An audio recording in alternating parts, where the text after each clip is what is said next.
And then whatever email you type, just make sure you post the same thing on Facebook.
Boom. It is being recorded officially. We're going live to Facebook officially.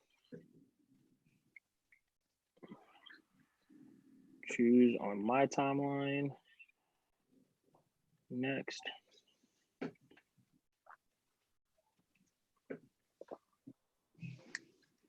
Make sure your phones are on silent or vibrate.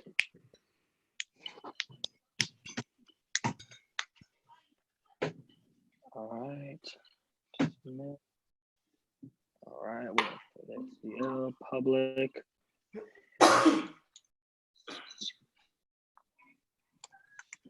Sparring Words, episode 2. Yeah, let me close my text messages over here. Oh wow, it does say recording at the top. That's pretty cool. Episode 2, LiveCast.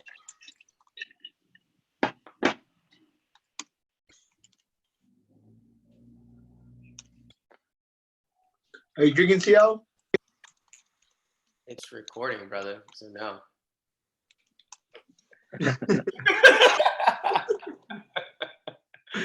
Water, of course, bro.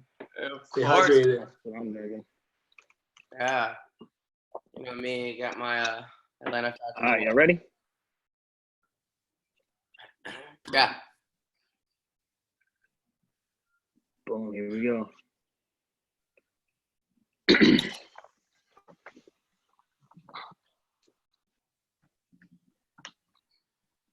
don't have as many Iron Man things as he does, but I do have Atlanta Falcons slippers. Got my Falcons cup. Hey, what if I just do the whole thing like this? And then if football season starts back up, I'm going to just do the whole thing in Julio Jones jerseys every single time. Do what you gotta do, bro. All right, we are officially live on Facebook for episode 2 of Sparring Words. Woohoo!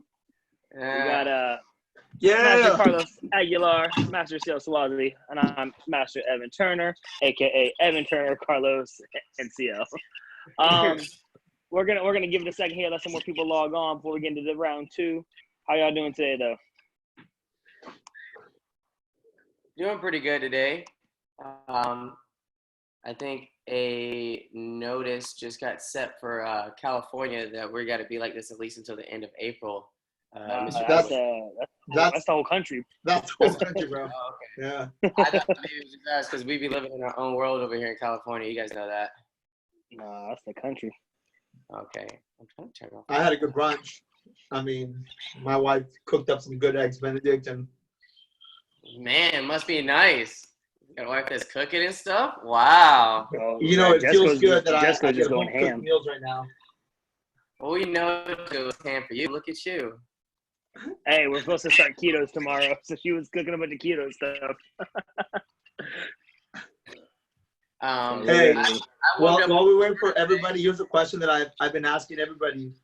what's the one restaurant or the one place anywhere that you could choose just after the quarantine's over that you want to fly to, travel to, one dining place? You should say that for a show, buddy. That's a good question. Yeah, the show's on, but yeah, there's a lot of places. Man, I don't know. That's a tough one. Turner's is gonna go to Publix. Oh yeah, for sure. I mean, how Go could get you some not? Zaxby's. Go to Waffle House. How could you not? Yeah. Oh yeah, that's a must. That's a must, 100%. Anyways, we got a few more people logging on here. We'll give it like another minute or so, and then we'll get into it. All right. Yeah, that travel. Well, that's the thing. They were saying yesterday that they were going to do like a harsher quarantine and like a travel ban on like New York and New Jersey where you can't even leave the state. Like they're about to go crazy because what they said the hot spot now What? Well, New York's got a lot of cases. It's crazy. Yeah. California's on its way too, though. Nah, New York is like 50. New York has like 30,000 out of like the 50,000 in the country. Anyways, all right, we got everyone logging on here. We got some people. We got Mr. Ulrich from my school. He asked Master Solwazi if you like softball yet. If I like softball, man, I was killing it that day. Nah, really. But I don't know between the both of y'all. I don't know who is the better softball player when you play with the team. I will tell you this: I am down to come to Jersey and do it again, and that is for sure. Because first off, one, we all need to get outside. Two, Yeah, that's true. anything competitive. If Turner knows me, then I will do anything competitive all day. So it don't matter if I'm good at it or not. So after this, we'll all fly out to New Jersey and we'll play softball because I need to redeem myself. Hey, yeah, our season was supposed to start, but we're on postponed right now because of the corona. But yeah, we're set to play again. All right, ready to We start? are set to play again. Yep, let's do it. So, welcome everybody. This is Sparring Words. This is a new live cast that we're doing here, something we've talked about doing for many times, and now we just kind of officially made it a reality. Pretty much we're going through 3 different topics. Say it again. More like we just have the time now. Yeah. This is pretty much what we're going to do when we decide to put on camera. We're working harder right now, okay? Yeah. But this is our version of like a podcast, aka we call it a live cast. These videos are going to be getting recorded, and they're going to be going up on YouTube as well. So everyone find us officially. We just created the YouTube page, Sparring Words. So you go subscribe there so you can see more there. But yeah, we talk about all things from martial arts related things inside of our organization, outside of our organization, personal life, pop culture, whatever. You never know where it's going to go. So, thanks for tuning in. Hopefully we can bring some entertainment to your Sunday night. And we promise not to go at an hour and 30, 45 minutes again last time. We were on a roll last time. Yeah, your time starts now. All right, so. Turner's on a Aguilar's on a clock. His wife is downstairs waiting on him. No. He's gotta go to sleep. It's my daughter. My daughter's on her schedule. You can't mess that schedule up. No, I've always heard about schedules like that, but it's for real, though. So hopefully you have better internet connection too this time. That'll help a lot. Yeah, I dropped anyways, and went to AT&T. So here we go. So Sparring Words, episode 2. Let's get into it. So our first topic is what we call the back in the day topic. So we like to talk about, maybe what our parents were doing back in the day, what we were doing back in the day. But this one's going to be kind of on the mix of both. Before we get into this topic for back in the day, we're going to talk about our parents. One of our good friends, Mr. Romeo Gregory, unfortunately lost his mother yesterday. So I think if everyone could just, we'll take like a moment of silence or something to show respect for Romeo and his family's loss right now. Our condolences, of course, go out to you, sir.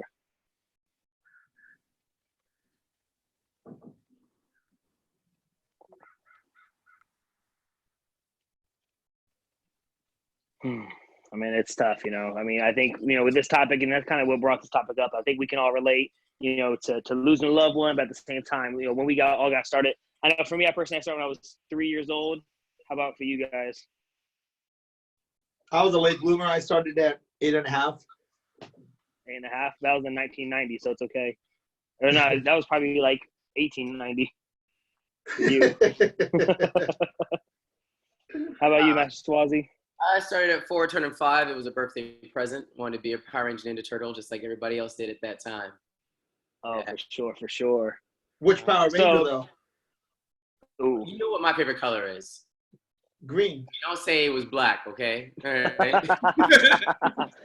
You wanted to be Jason. But yeah, so this topic we're gonna talk about back in the day, what kind of parents did you have? Right now we all run schools.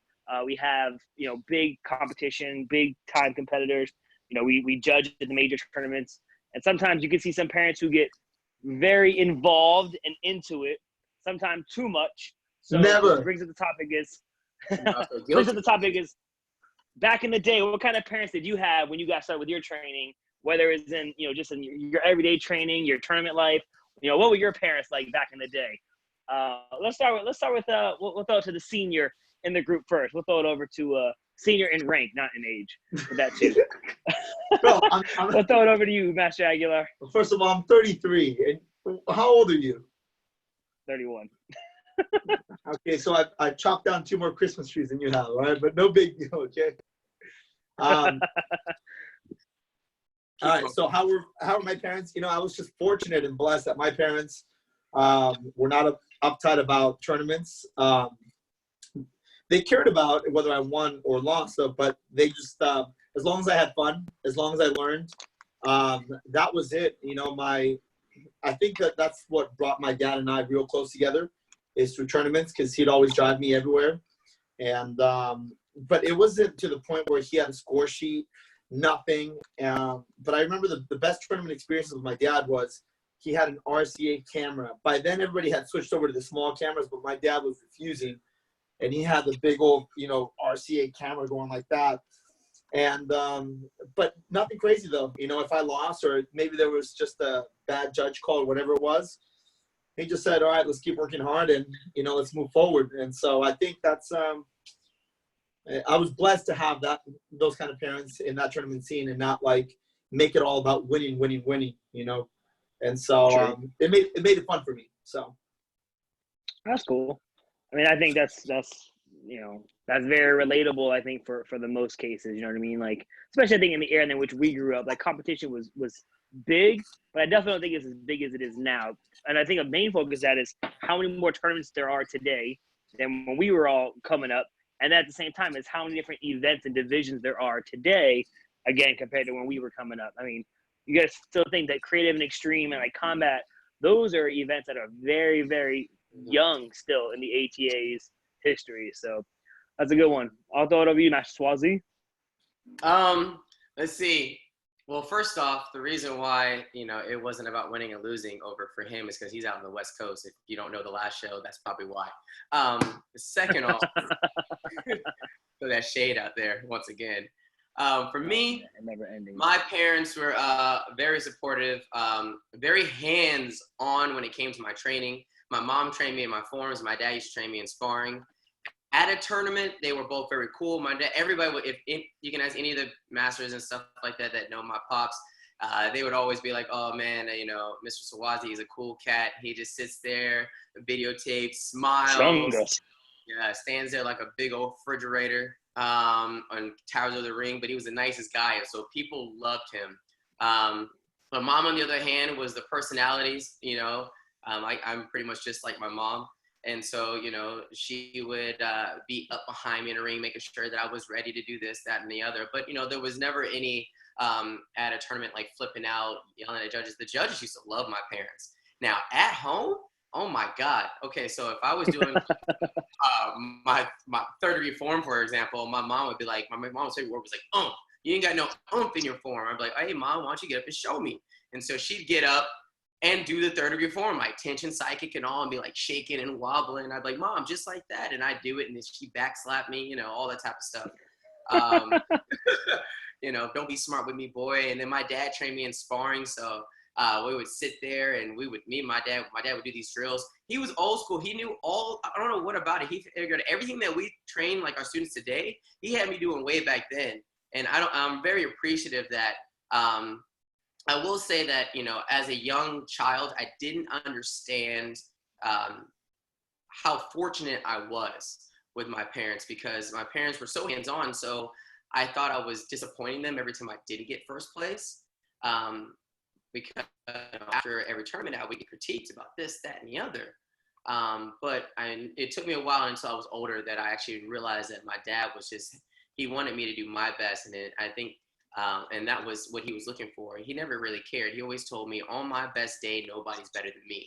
So if I do what I'm supposed to do, then I can accomplish anything that I really want. And that's what he was really trying to teach me. But, you know, as a child, you're just like, oh, I didn't get first place and my dad's never satisfied, you know. But that's not, I will say this, to this day, I'm very appreciative. I'm very thankful that I have both my parents teach me the right lessons about winning and losing and about the tournament life.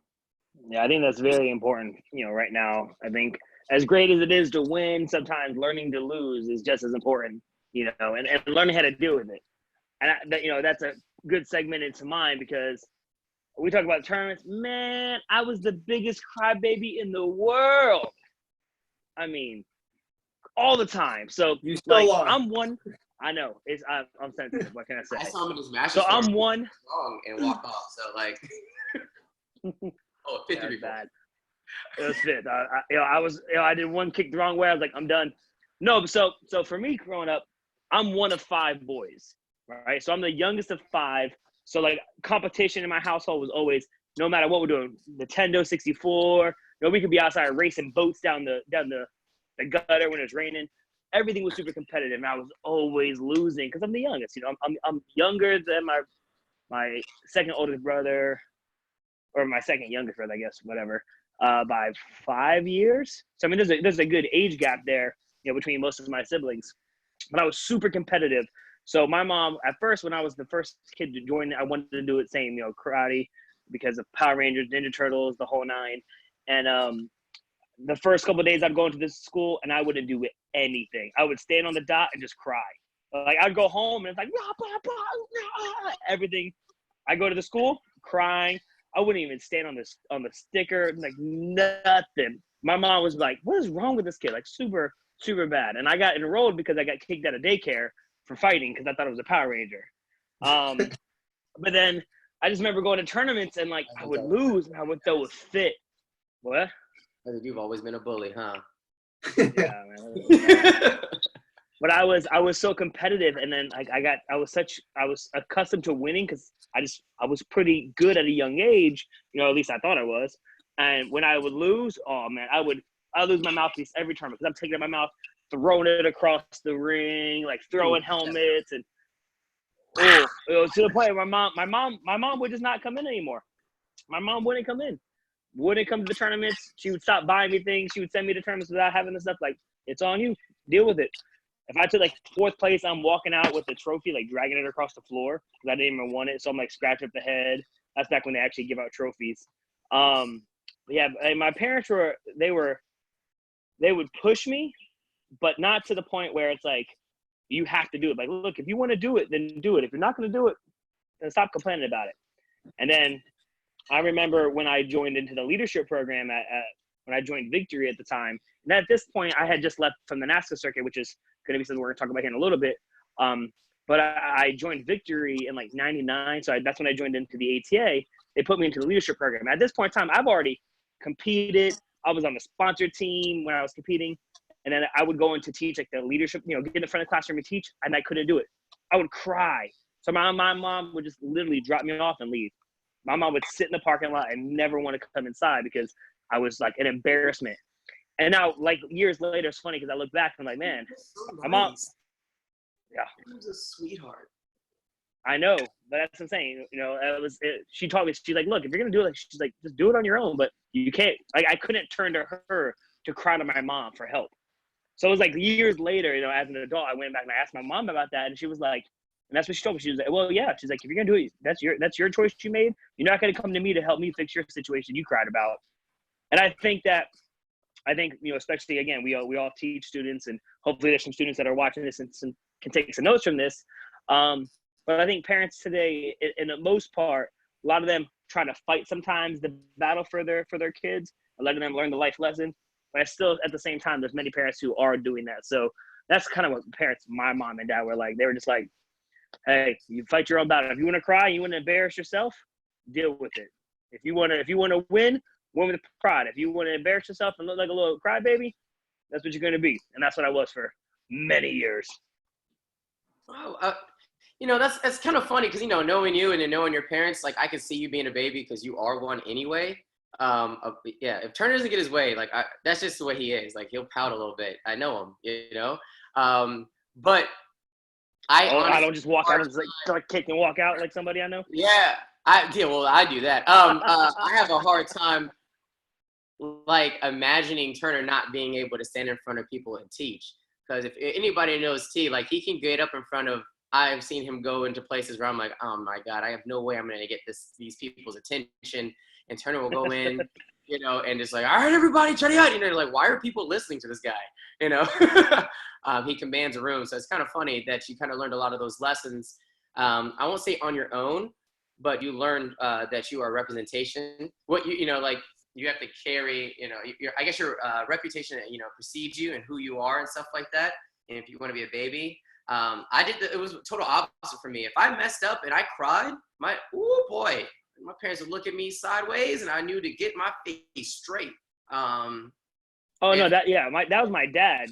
But like with my mom, when we at the tournaments, because my dad was also, he's a musician, so he was traveling a lot, always on tour. So most tournaments, my mom was with me. But yeah, when I knew that car ride home, and I had to call dad, or when I got home, I was not happy about that. The one thing that I learned from tournaments, because that's how I met both of you. I met you guys through tournaments, and that's why I never liked Turner for a while. That's true.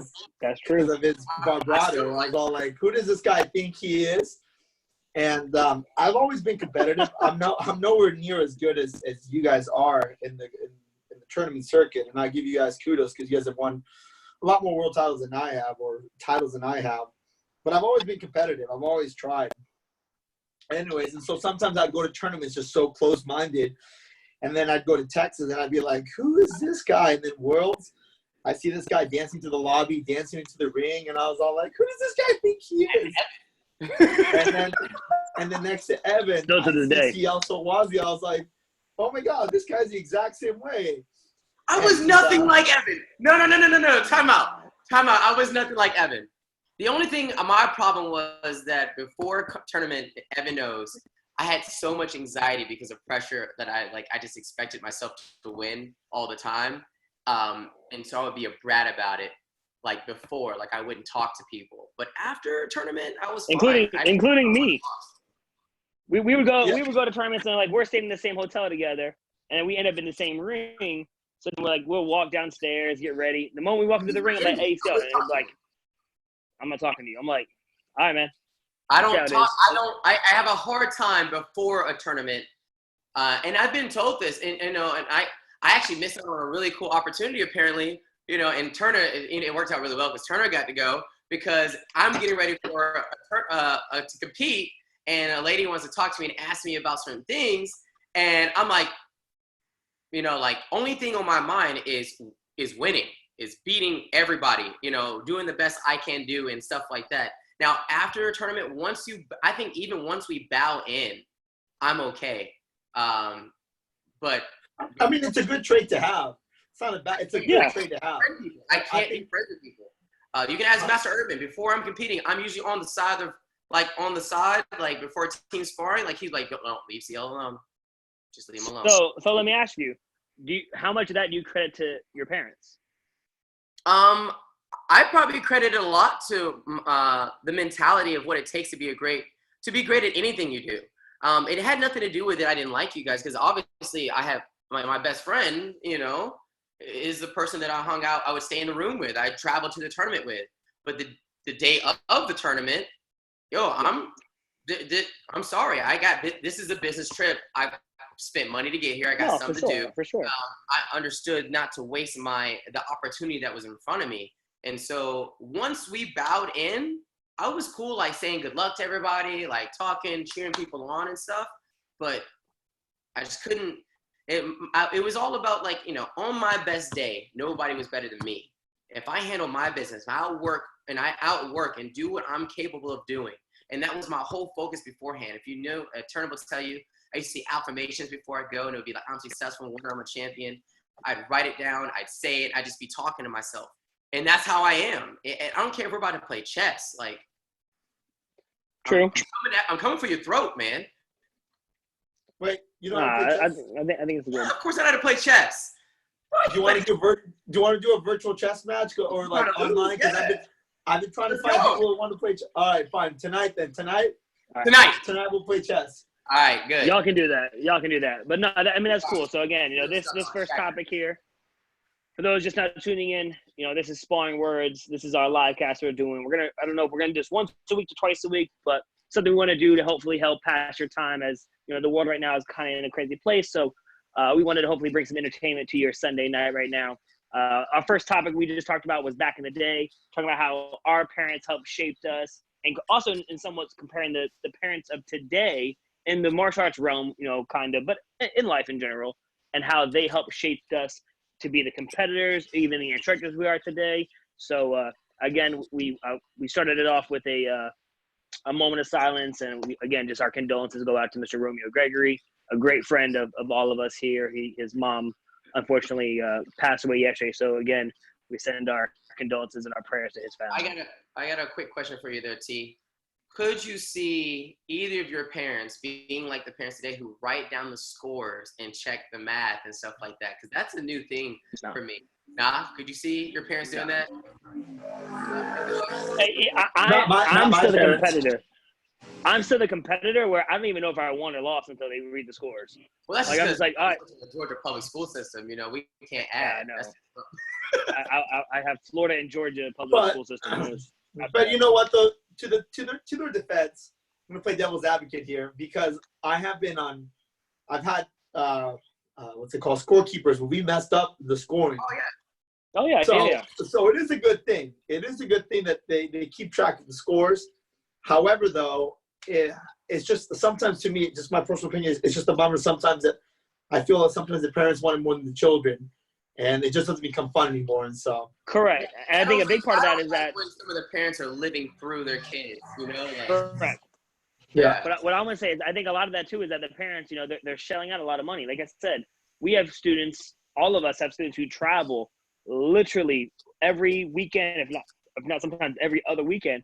And they're invested. They are invested in these events. So I get it. You know, now there's apps out that they can do it. So I watch. I'm going to be that parent right now in 3 years. Oh yeah, that's going to be. Ali, you're going to be the judges. You're going to be like, he's like, what do you mean one thumbs up? What do you mean one thumbs up? You mean two thumbs up? Give me two. Give me two. I can see you and like Master Isaac's like yelling at each other when your kids like competing in the same ring, or. Dude, man. There's so many masters right now that we all had kids around the same time, and so we all talked about it. Like, they're all going to be in the same ring. Oh, you guys! I'm telling you right now, that's going to be some funny parents situation. They're like, no judging, no coaching on the side. Yeah, it's going to be hilarious. I'll use my secret. But anyways, like me, though too, because they're going to know that we know you guys, and we'll be like, hey. Oh, they'll be like, Uncle Turner, Uncle Solwazi. Like, hey, your puppy breaks. You better, yeah. Ali's gonna be like, Ali's gonna be like, Uncle Turner, can you tell my dad to calm down? Calm down. So you need to be escorted out. Hey, I got a question for you. Aguilar, how do you think the wife is going to be as a parent with? So, that's a good point, because many people don't know this, that your wife is a legit martial artist. Yeah. And is a very competitive martial artist. So who do you think would be the more competitive parent between you and Mrs. Aguilar? We already talked about it. She's training my daughter. All right. That answers the question. All right. Let's close the topic. All right. So that was topic one back in the day. Again, for those that are joining in, this is Sparring Words. This is our live cast. We're going to be trying to do it. Again, we don't know if we're going to do it once a week, twice a week, you know, right as of right now with the time. Just try to keep it light, keep it fun, and hopefully you guys are enjoying our conversation. We are on live on Facebook, so go ahead and leave us a message. We are checking it there. Drop a comment. Let us know you're here. So, again, thanks for everybody tuning in right now. Topic number 2. This is our stars versus bars topic. For those who don't know, stars are like what you earn on your belt when you're a first degree through fourth degree. Fifth degrees and up start getting stars. So it's our kind of our head-to-head comparison battle or a versus battle. So today, it's I don't know where this one might go, but this will be a fun one. This one is going to be Naska versus ATA. And for those who don't know what Naska is the North American Sport Karate Association. They host a lot of major tournaments where a lot of our extremely creative competitors kind of got their start from, things like that. So we're on that topic right now. So let's get into stars versus bars, ATA versus Naska, pros and cons. Let's swing it to Solwazi to start it off. Oh, okay. Pros and cons, or which one is better? Which students are better? Which tournament circuit did I prefer to be on? Just pros and cons. I mean, we know our loyalty. That's a loaded question, brother. No, and that's what we're here for. We're here for. This is the real talk. This is we all have ties within both organizations. I think we are loyal to the AT through and through. I believe we all have taught. Let's keep it under 1 hour, okay? We've had the privilege of teaching under the ATA banner as instructors through the ATA headquarters. So, it is a kind of a loaded question, but at the same time, I think for many of our viewers and for whether there are ATA competitors or they're from the NASCAR world or, open circuit, I think just a fun comparison. Yeah, well, okay. I'm going to start it off. I'm going to break it down then for me, okay? Hey, hold on 1 second. Hold on. Hoffman just said you can be a judge. You can get to judge in a hoodie in the NASCAR circuit, so that's already a plus right there. Oh, yeah. Well, then I'm about to go to the NASCAR circuit. You know me and my hoodies. I'm always in a hoodie. All right. Okay, so I'm going to break it down in almost like in that versus kind of concept. For me, judging, structure, respect, and the things that it takes to be a martial artist, and the things that I think the valuable lessons that you learn are, I would say, is all ATA. 100%. I don't even think it's close.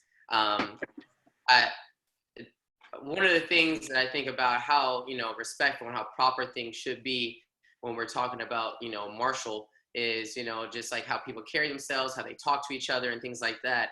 I think that's a very important thing. There are more people like Turner who were throwing their mouthpiece over there than you see here, because over here, I remember one time I was just sparring and I was just going off. And I got grabbed by Chief Master Drogi. I got grabbed by Chief Master Isaacs. I got grabbed by Chief Master Arshma, and I didn't know who I was getting yelled at just because I was sparring without any control. So you see them saying and they looked at me like, listen, son, you need to reel it in. You need to understand this is martial arts. We're not here to fight each other. And I think that those type of things that happen. I think it's almost like the village raises a child kind of concept in the organization. People are more willing for sure caring about everybody's even look at the judges. They care about how each individual competitor does. We want everybody to do well. We can't help everybody do well, but we want everybody to have at least an enjoyable time. So I appreciate that. If it comes let me jump in real quick, just for the record, I was in NASCAR and I was throwing my mouthpiece. My point exactly. Somebody would have grabbed it, man. If you had thrown your mouthpiece when you were working for Victory, Chief Mr. Marshmallow would have probably grabbed you himself too. No, you're right. Exactly, that's what I'm saying. Like those things like that wouldn't happen. Because we talked about parents earlier. Not everybody's as fortunate as maybe we have been, where we've had parents that were teaching us those lessons and stuff like that. Some of them do put too much emphasis on winning. And so people can't learn the skills that are more important than that cloth that goes in your back, which are the red letters, So anybody want to comment on that, on the judging aspect before, because the next thing I was competition.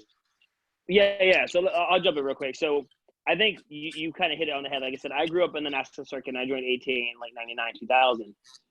So coming from that circuit, you don't have that same camaraderie. So we talk about like it takes a village, right? So you know each other, and maybe you might be on the same team as someone else. Like when I grew up, there's like Team Straight Up or Team Paul Mitchell or Team Gatorade, which I had the privilege of being on.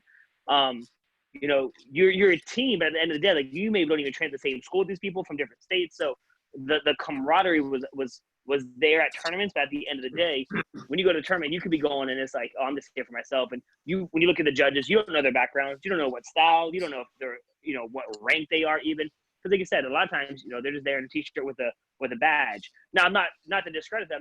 Sometimes there are some legit martial artists there who are former competitors that are now just there to do the judging side. But no, I think you hit it on the head as far as what the ATA has to offer is the sense of hierarchy that we have within our organization. We have a big sense of understanding of, what this person maybe had to go to get to this certain rank or this certain collar.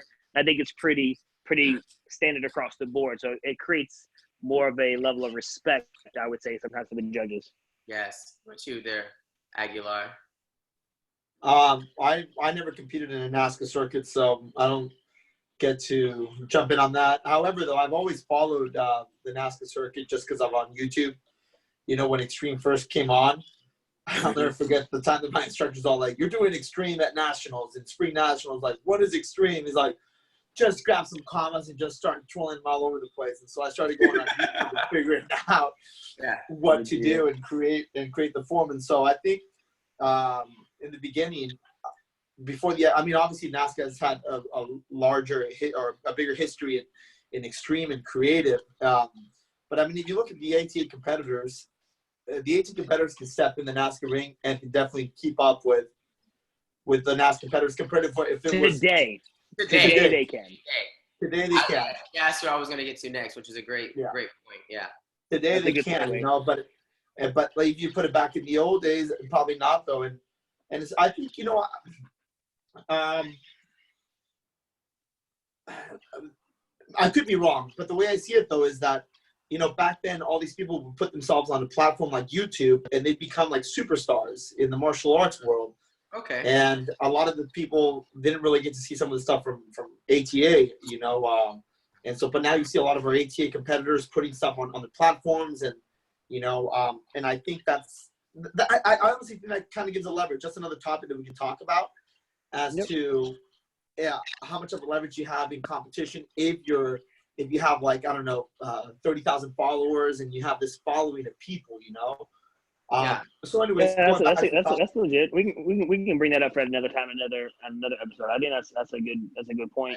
I do think, Master. But I definitely think the ATA. I think the ATA takes that one. I've gone to compete. That's the only tournament I've been to that's open circuit compete, and one in San Diego, and it was just a hot disaster.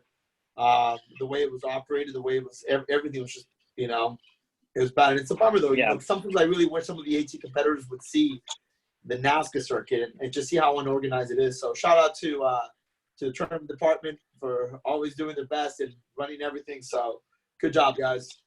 But yeah, ATA. No, yeah, that's so true there. I mean, that's the thing is that I currently have students that let me rewind this. Students that I trained in the past that I still consider my students that have competed not only on the ATA circuit and won more titles, but now are competitive and are sponsored competitors on the Naska circuit. But there's also other ones, there's NBL and there's all these other little tournaments that kind of go along with it. But I think that's the main thing too, is that the organization, and it's pretty like our point system's very clear. It's very easy to understand. I will say though, in Naska, you can have some one-trick ponies, and I don't mean this in a rude way, but you could have somebody who is so talented and so skilled at one particular event that they're so just beyond their talent, but yet they don't spar or they don't nutritional forms, and I think that's where the ATA competitor is a little bit more well-rounded. I can't say that about all of them, because I look at the Naska versus the ATA thing in two different time periods too. Oh yeah, for sure. I would say like the older Naska fighters Creative Extreme, the forums and stuff like that. A lot of those guys did a lot of the different things, and that's why they were so phenomenal. I would say now today they kind of only stick to 1 or 2 or 3 of their favorite kind of, and that's what I do appreciate the organization as us of we try our best to make sure that they at least have that traditional foundation. They need to at least try this. They need to at least do that. It's a part of the curriculum. You don't have to love it, but you need to do it. It's like you go to school, you need to do your core stuff, your math, your language arts. Eventually you can decide what you want to specialize in. When it comes to competitors wise, man, I would tell you, to this day, if I was to turn on tape, I want to watch John Valera, that's what I want to do. Even sparring wise, now we got some phenomenal fighters in our organization. I still prefer to turn on, Borley, Jason Tanks and Borelli. Yeah, Borelli. Sorry. Yeah, I want to turn on the Raymond Daniels guys. I want to turn that on. And like shout out to people what was his name? It was like Levine or something like that. He did like bow staff, but he's also Ross Levine. Ross Levine. Yeah, man. I like that's pretty cool to see. Hey, shout out to Ross. Yeah, he was legit. Yeah, like that's pretty cool to see people like that. Like I enjoyed watching them. And I would say for me as a martial artist, that competitor side, I loved watching that. Now today, I do agree with Aguilar. I think our top versus their top, if you gave us both times to train in a certain either style, like, okay, Naska points or Naska circuit. Yeah. With the same rules. With the same rules down the middle. Yeah. Time to practice and train it, Like I think that I do believe today that our organization could, hold its own, and I think it would be very entertaining. I will say there are just some people though in the Naska, like it's kind of like what we talked about last time. There's your certain people that are just head and shoulders. Like is this all you do, man? Because this is ridiculous, bro. That's crazy. Oh, yeah. You see some kid, that reminds me of when that one time we're training for my legacy gathering, and we bring Tyler Weaver. He flew in. We take him, and we're literally just throwing things at him, and Tyler would pick up any weapon and could do something. He could throw a trick at him, a kick, and he would just bust it out like that. And that's the thing is that I think in the Naska world, too. Yeah, awesome, same. But that's the thing is that like, what was he, like 9, 10 years old? I think on the we had a comment down here from Mr. Scott Benson. Shout out to you, Scott. He says, "Do you guys feel that XMA competitors have gotten better or worse since the All Access has started in the ATA?" I would say and I say this all the time. If I was still competing in my age category, 18-29, black first, I would be getting my butt whooped and handed to me. All my titles I won before everyone got good in the ATA. And I don't mean that in a negative way, because I was the NASA kid, so I was doing extreme and creative years and years. I've known, I was going to all these camp chats, and I learned 540 from Jimmy Pham, Anthony Atkins. I used to take his camps and stuff. So I came into the ATA, and that's a lot to do with probably why Master Aguilar didn't like me, because I came into ATA when they had just started the extreme and creative. No, before that. I came into ATA, and they had just, within the first 4 years I was in ATA, that's when they kind of introduced, I guess a little bit longer than that. Then they officially introduced extremely creative. And at that point in time, I had already been doing that since I was 4 years old. So I felt that I was already up here when ATA was just getting started with it. So a lot of my titles was just from the fact that I was doing it earlier. But I think for the most part, our competitors have gotten stronger. And yes, in our extreme and creative, just using that one as probably the biggest pool, has a heavy influence on the Naska circuit. But again, I have a lot of students who have and not even just mine, but we know many students who have left from the ATA and have gone to Naska and have had great success. And vice versa. We've had people come from the Naska circuit into ATA and have had great success as well. So, I think it's and today, right now the gap is so much closer than it was, because there was a lot of this, like, we're ATA and we're Naska, I think in the beginning. And I'm sure in both parts there's still people that are talking behind their back about the others. But I think for the most part, because of, I think, truly our generation, we were very open. I know, Carlos, you've had a lot of these top Naska competitors come to your school and teach. You know, you've had, I believe you had Mackenzie. Mackenzie, Mark, Matt. Mark Burns? I thought he works there. Mark. The real Mark. Mark Burns doesn't work at Kickforce? But like, again, you know, that just shows, again, like our generation, like you were open to it and understand that, hey, you know, these are the best of the best at that time, and you were bringing them in, and I think that helped everyone kind of see a lot more of, oh wow, you know, these guys aren't bad martial artists, they just don't know yet, and they saw that opportunity for a lot of Naska competitors. They saw us as an opportunity to help somebody grow, or you know what I mean. But at the end of the day, I think today our organizations are a lot closer. When it comes to traditional, you know, we're talking about two different styles. You know, I can't say one's better than the other because our ATA forms don't do as well in Naska, but some of our top traditional martial artists in ATA can learn a traditional Okinawan Japanese form and do it beautifully. Beautifully, yes. But even some of those things in Naska circuit are not as traditional as you think you would like some of them to be, you know? Correct. Well, they have like creative traditional forms now sometimes too. That's like wow. It's not like you're not just learning like a traditional form. You know, there is a lot of creative aspects to both of it. So, you know, you know, I think hey, again, and maybe that's another topic for another time. Is we take the top 5 Naska and we take the top 5 ATA of all time, and you know, maybe that's another discussion for another episode. Let us know in the comments if that's something that you'd want to know. You know, maybe even put down there who do you think are the top ATA competitors, or who do you believe are the top Naska competitors? Let's do categories. Let's do extreme right now. Let's start out with extreme. All right. Top 5. So let's take top 5 ATA extreme competitors of all time, and then the top 5 extreme competitors of that, and put them down in the comments. Boom. We're not doing it right now. Oh, I'm going to say, like, don't do that. No, not right now.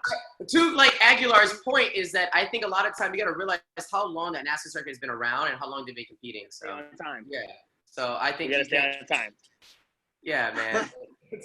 and that's the thing is that, yeah, I mean, there's gonna be some overlap there, but hey, you know, it's up for discussion, and hey, that's what we're here for. That's what we're here for. Again, this is sparring words. You know, we say that because everything we talk about right now, hopefully everyone understands that we're passionate about this stuff. You know, we're doing this for entertainment for not only ourselves and hopefully for everybody watching, but these are things that we are truly passionate about. This is, you know, our life. You know, we've done this for many, many years, and these are conversations we've had multiple times over, and now we're just doing it on camera, hopefully, you know, shedding some light on some things that maybe you thought about and whatever. So let's go ahead. We're going to move on to our last topic for the day. We're going to lighten the mood a little bit here. This is a fun one. So this is a would you rather question. Would you rather relive your most embarrassing tournament experience or moment, or have to relive your most embarrassing teaching moment?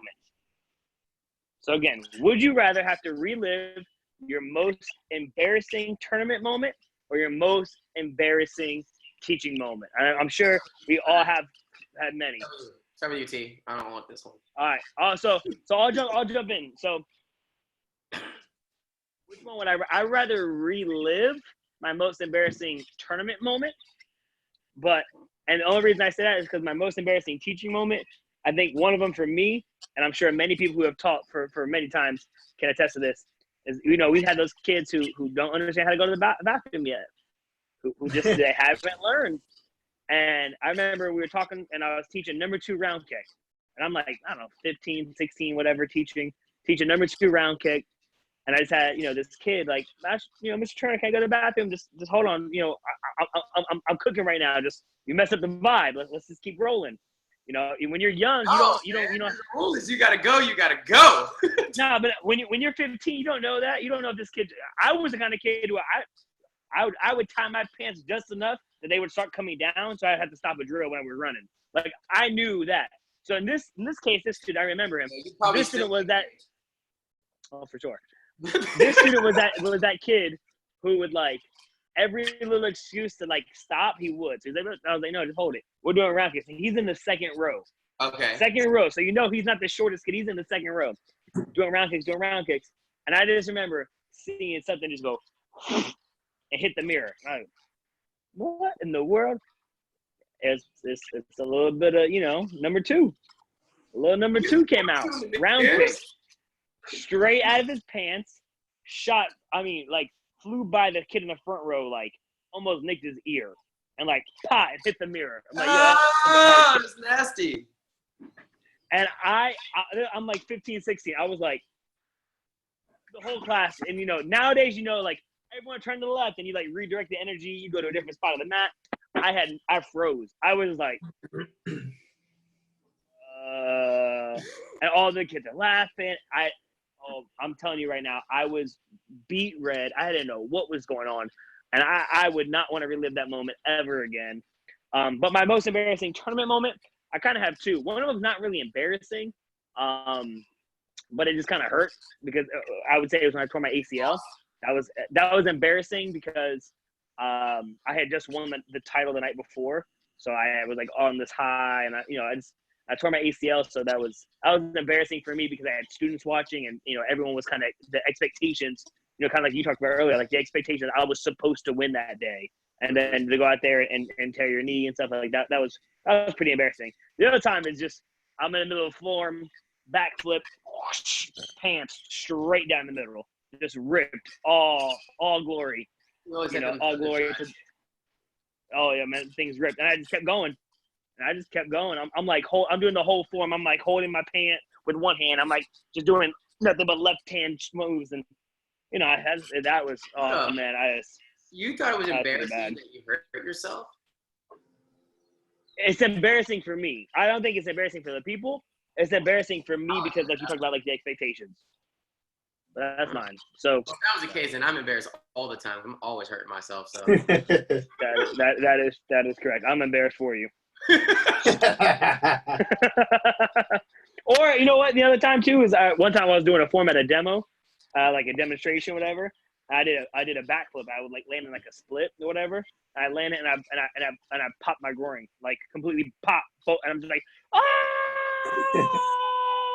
You make that same face when you do. Remember your thing? You do the same face. All right, Aguilar, go. That was pretty bad for me. I don't really. I'm about to skip this one. Nah, you got to.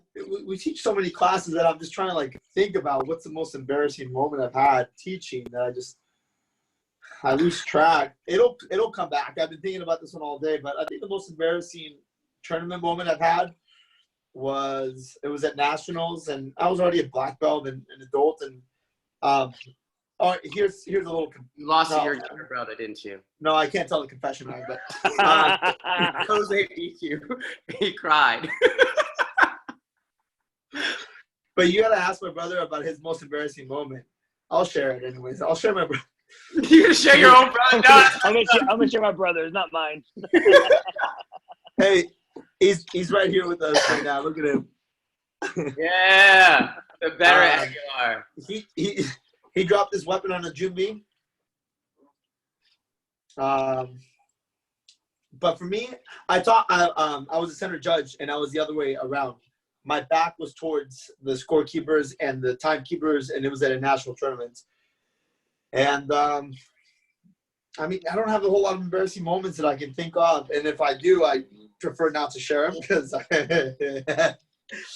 Well, Aguilar. You're telling me you never like taught a class where you just like, what did I just say? I mean, I know I've had those moments all the time where I remember the first time, like, all right, go start the class. And I was like, warm up the class. And then 45 minutes, we're still doing a warm up because I had no idea what to do. I don't consider that like, I'm sure we've all done it before where the music's ongoing and the wrong track goes on and you're rushing to the speaker and you're like, oh yeah. No, yeah, we've all been there. Yeah. I mean, we've had that. We've had the moments where people have, obviously gone to the bathroom on the floor and, so we've had all those moments, but I'm just trying to think about a moment that like, just I was like, get me out of here. I don't want to be here anymore. Probably it's not a tournament or a teaching experience, but the one moment I wish I would have teleported was at the Icon event in Vegas, the first one. I wish I would have. I think you should have that one. You should share that Yeah, story. that's the one moment that a lot of people don't know. That's the one moment I wish I would have. I wanted to just go underneath the table and just crawl out. I went to the bathroom that night, the restaurant's bathroom, and I started crying in the stall. I've never done that before. That's all right. I cried in the bathtub after Master Solwazi's demo team beat mine. It's okay. And we were staying in the same hotel room. It's okay. But I don't know. I just I'll have. I'm sorry on this topic. I just because we all share these embarrassing moments, but I don't have one monumental one that I can just be like, whoa, no. All right, think it over. You've only had the whole 24 hours to think about it. All right, we'll let Master Solwazi close it out because we gotta to stay within our time limit. We got about 8 minutes. All right. Are we still gonna do the question, the versus thing that I sent you to end? If you hurry up. Okay, cool. All Just right. say one moment. I'll make mine real fast. I want to get it over and done with. You got second place. I Okay, prefer to relive my most embarrassing competitive moment because all I did there was fall into some grandma's lap, face first. I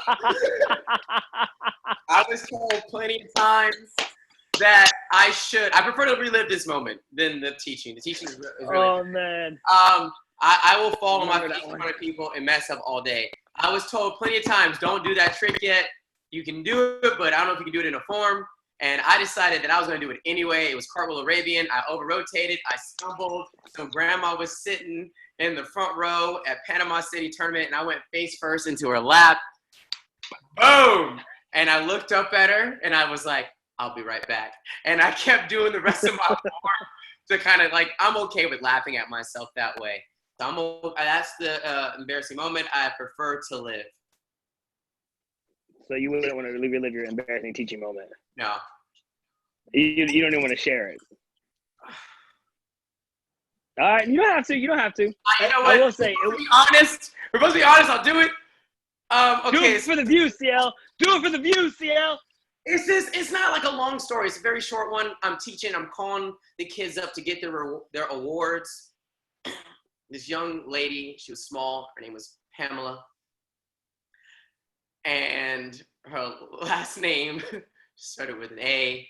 And I called her up as Pamela Anderson instead of Pamela something else, her last name. So, and I just remember going, I just remember being weirded out that I just called a 5-year-old girl Pamela Anderson. And I did not like that. I've done that. I do that constantly, still to this day. There's things that I've said, I'm just like, whoops. I've done worse. I'm supposed to write up the word stripe on the mirror, and I wrote strip, or forgot letters. That's a problem.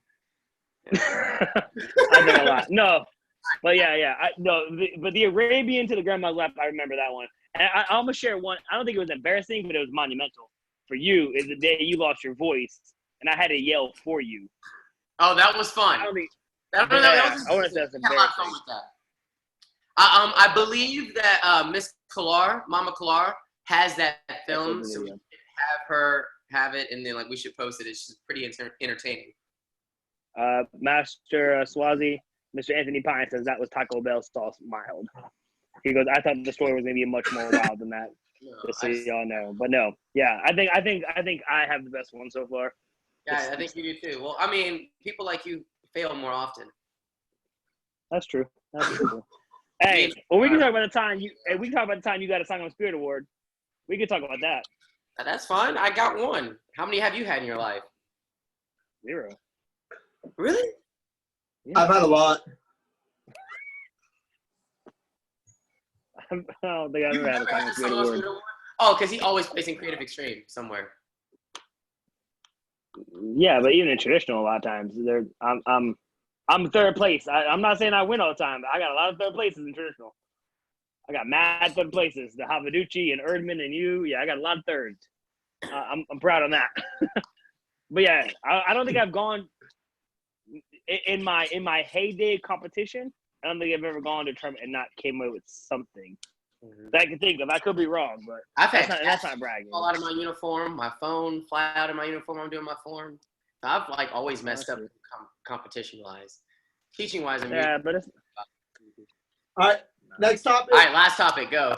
no, that's it. So, I'm not gonna do the screen share just because it's a little confusing to get that thing done. I haven't figured. I gotta fire myself from being the whatever you call it. What's the guy who runs all the controls? I gotta figure out how to do more of that. But everyone's seeing this thing going around right now, I'm sure, on social media. It was this one here. I'll put it on the screen. Letter Chaser. You guys should follow them if you don't follow him. He's got great So content. you got to pick. Yeah. It was pick your favorite. So we'll go to Master Solwazi first. It says this or that.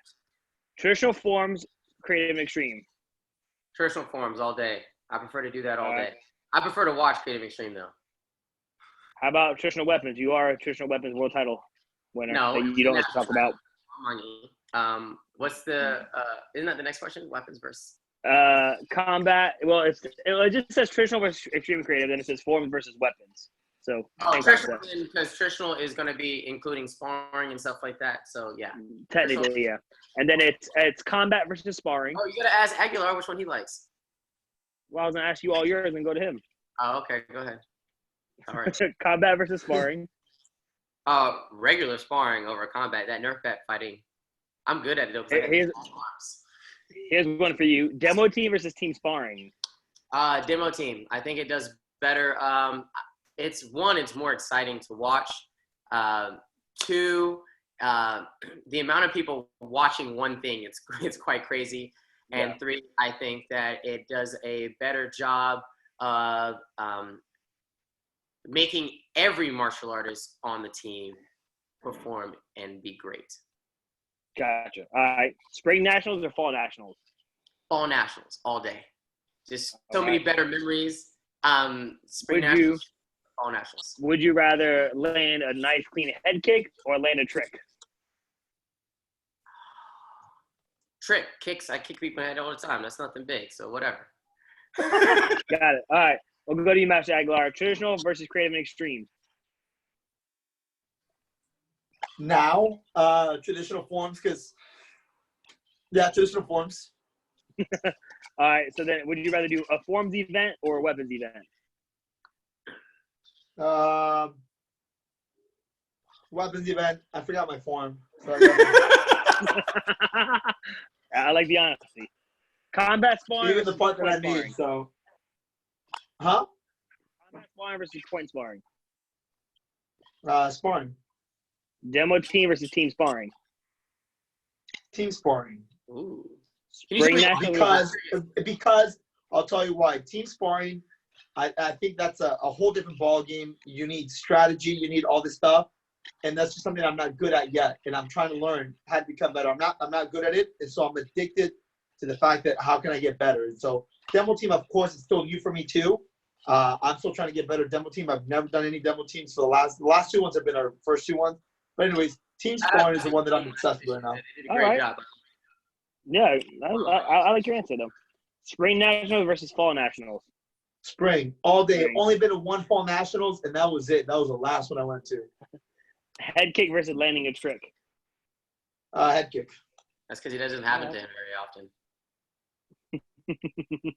I'd rather punch people, and then after I punch them, I kick them. Legit. I like it. All right, so then it's on me. So for those who don't know, we're doing this right now. It's kind of circulating social media. So for me, creative versus traditional and extreme, I'm going to go extremely creative. No. Now, this is for me personally. Teaching-wise, I actually prefer to teach traditional, but for me personally, I still like extreme and creative more in those events. Forms versus weapons. Weapons, probably, I guess. Combat versus point sparring. I love point sparring. Demo team versus team sparring. This is one that is weird, kind of in the same sense of what Master Aguilar just talked about. I love demo team. Years back, it was I had the privilege of being on 5 champion teams with it, so I loved it at that point in time. I think where the level it is today, I don't even think I could create a team that could match that, and I enjoy watching it a lot more now. I love the concept of team sparring and coaching. Oh, I have so much fun coaching. I'm calling out kids like he's gonna throw a back leg. Watch, he's gonna do it. Throw that back leg, and I love like getting to the sounds mean because I'm like taunting 8-year-olds and stuff, but like taunting kids in team sparring. I love coaching of that. But again, at the same time, I'm very passionate about the double team and trying to help it come to the next level. But I think there's some teams right now. Your team, the team Legacy, of course, my Solwazi's team, some of the victory teams. I mean, they've taken demo team to a place that, again, when I was doing it, we were nowhere near that. So I think that's a big part of that. Spring Nationals versus Fall Nationals. I'm gonna go Fall Nationals because they got Publix right now. It's in Orlando, and Banana pudding. that's home. I grew up in Orlando. That's home. So I need to go get me some banana pudding. I need to go to Publix. I got my spots. I can go see my old friends, my houses. Yeah. Landing a head kick versus landing a trick. I mean, right now neither happened. So, I mean, if I kick someone in the head, when I sometimes I get a chance to spar with some of the, we have like Mr. Lewis here, Mr. Rowland, Mr. Wall, some of these up and coming kids, and when I spar them and I get my leg anywhere near their head, I'm excited. I'm like, woo! And then I got to stretch, and I'm in pain for the next couple of days. If I do one backflip, I see stars. My knees hurt, my back hurts, and I'm not trying to land anything new. So if I land a trick that I didn't think I could do anymore, I'm excited about that. I also get excited when I hit someone in the head, but neither one of them happen that often. What's one trick you wish you could land right now? What's one trick? If you can just do it right now in front of everybody on camera on Facebook Live, what's one trick you wish you could land right now? That I wish I could or that I can? You wish you could. That you always wanted to. They're the same answer for him. Yeah. So you're saying what's one trick I never landed that I wish I would have? Yeah. Double cork. Double cork. That was his thing. He would chase that one hard. I see it. Turner would know which one I would want. Yeah. The big What? Full, man. Oh, the Cali roll?